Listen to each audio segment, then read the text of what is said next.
Halo teman-teman, berjumpa lagi dengan saya, Brother Phil. Kali ini kita akan menyaksikan detik-detik Kumaila diuji hafalannya. Sepertinya para pembenci Kumaila bersorak atas banyaknya ayat yang salah disebutkan oleh Kumaila dalam tes tersebut. Berikut videonya.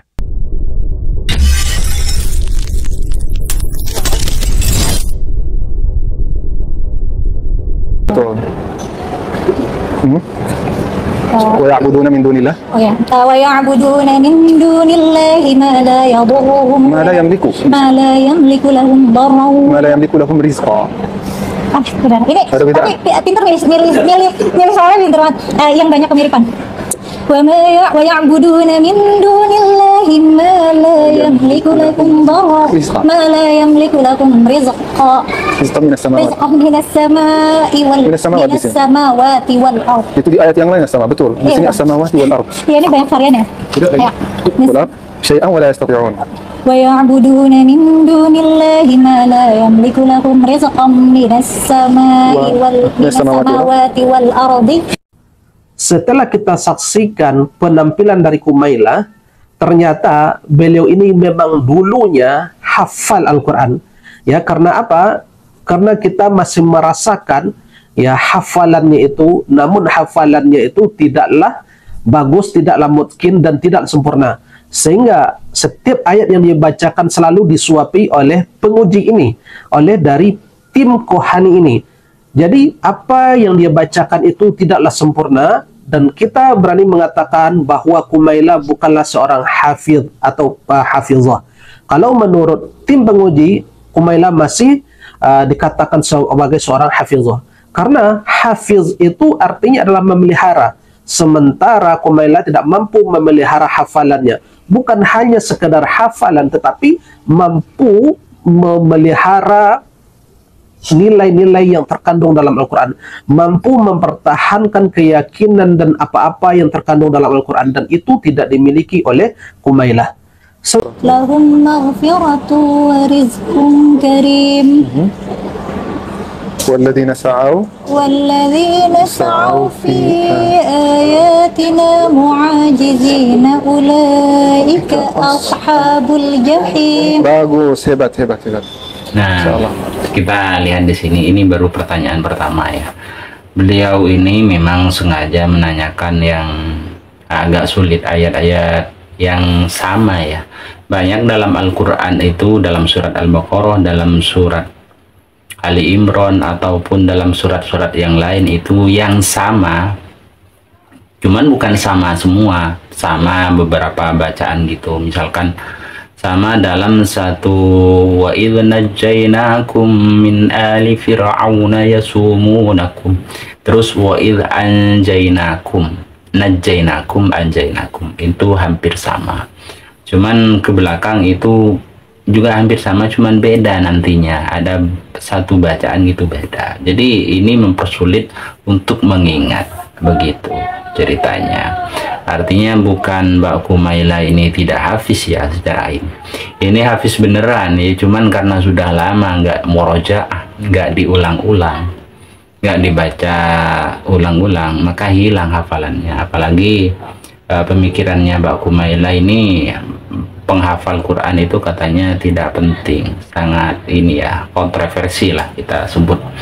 Cuman Oke teman-teman, demikian potongan penampilan Kumaila dan dikomentari beberapa YouTuber. Jadi kesimpulannya, Kumaila dulunya hafif, tapi sekarang sudah banyak ayat yang dia lupa. Atau mungkin hafalannya sudah diangkat oleh Allah seperti kata seorang yang berkomentar berikut. Dengan gampangnya, Allah mengambil hafalanmu dari pikiranmu yang sempit. Pertanyaan kita adalah, kalau benar hafalan sudah diangkat Allah, tentunya bukan salah Kumaila jika dia lupa dalam menghafal. Ternyata yang dibawa oleh Hani Kristianto untuk menguji hafalan Kumaila adalah seorang yang menguasai 7 bahasa. Guru para hafidz Quran, hafidz 30 juz mutqin, pewaris sanad 10 qiraat, ahli tafsir juga seorang ilmuwan bioteknologi. Pertanyaan kita adalah, kenapa si penguji menggunakan handphone di depannya? Bukankah dia juga penghafal Quran? Menurut saya sangat adil jika setelah Kumaila dites, sebaliknya si penguji yang katanya penghafal harus diuji juga. Tapi sayangnya itu tidak terjadi. Kita ingin tahu aja, apakah benar dia akan hafal Quran tanpa ada salah sama sekali? Berikut kesimpulan Hani Kristianto setelah bertemu dengan Kumaila. Dalam tabayun hari ini saya dan Syekh menyimpulkan bahwa Mbak Kumaila 1. Seorang muslimah dan pemikir kritis. 2. Bukan penyusup yang dibayar untuk merusak Islam. 3. Konten-kontennya tanpa izin dipotong dan dimanfaatkan oleh pihak tidak bertanggung jawab dalam kurung, khususnya orang kafir, untuk pansos atau mengadu domba sesama umat muslim. 4. Aneh jika ada yang murtad karena alasan menonton konten-kontennya dan menyalahkannya. 5. Tidak berniat menjelekkan agama manapun. 6. Keluarganya dalam kurung, ibu dan saudaranya adalah para penghafal Quran. 7. Karena kesibukannya membuat hafalannya tidak mutqin, terlebih ketika ayat mutasyabih. Pan, masih dalam kategori hafidzah, meski banyak kehilangan hafalan karena banyak kegiatan, kurangnya waktu murojaah, bukan mutqin. 9. Jika ada yang menganggap Mbak Kumaila menista agama atau penyusup yang mau merusak Islam dan lain sebagainya, sebaiknya langsung tabayun, bertemu langsung bertanya, agar tidak terjebak oleh hasutan siapapun. Demikian kesimpulan dari Hani Kristianto. Sepertinya Ipung dan Bangkei harus tabayun sebelum mengeluarkan tuduhan. Karena sebelumnya Bangkei katakan begini. Sebelum mulai saya dikasih lihat video ini, Kumaila ini bersama seorang laki-laki. Jadi duduk ada kursi besar coklat, lalu di sebelahnya kursi besar coklat juga seorang laki-laki. Ditanya gimana tanggapannya, saya bilang masih tanggapan apa? Nggak usah. Loh, kok gitu? Ya iya, ngapain ditanggapi? Yang perempuan yang bicara, yang mengeluarkan statement, catat ya, bila perlu kasih ke dia. Sekarang juga kasih ke dia. Dan semua orang yang mengeluhkan dia. Ya. Yang perempuan yang mengeluarkan statement bahwa nggak berguna menghafal Al-Quran itu tidak ada gunanya. Perempuan itu tidak beragama. Ngapain saya kasih tanggapan untuk orang yang beragama? Dia bukan orang Islam. Meski tidak lulus tes, Hani tetap beri rumah sebagai hadiah ke Kumaila, tapi ditolak Kumaila. Oke teman-teman, demikian reaksi kita atas uji hafalan Kumaila yang akhirnya terbukti. Banyak ayat yang dia lupa, meskipun sebelumnya dia seorang penghafal. Sekali lagi nama saya Kainama, saya biasa dipanggil Kay. Yo, yo, yo, bro, pill in the house. Yo, yo, yo, bro, pill in the house. Sekali lagi nama saya biasa dipanggil Kay. Saya adalah mantan pendeta. Saya lulusan STT Jakarta. Saya juga pernah sekolah S2 di Belanda. Tidak hanya itu, saya lanjutkan sekolah PhD di Israel. Tapi the same you are bohong. Dia adalah seorang pendeta sebelumnya yang menjadi mu'alaf dengan nama pendeta yaitu Agustinus Christoffel Kainama. Ya.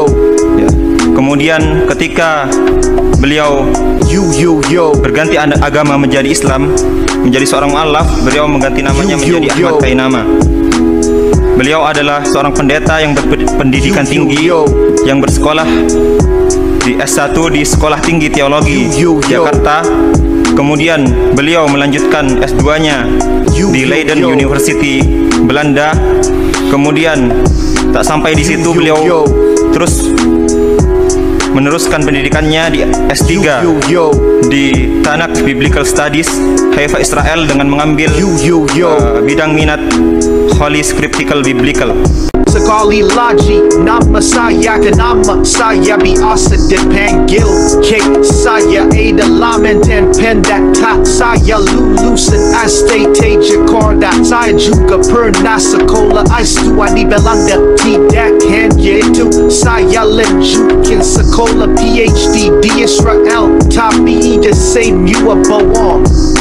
Tapi the same you are bohong. Ha ha ha.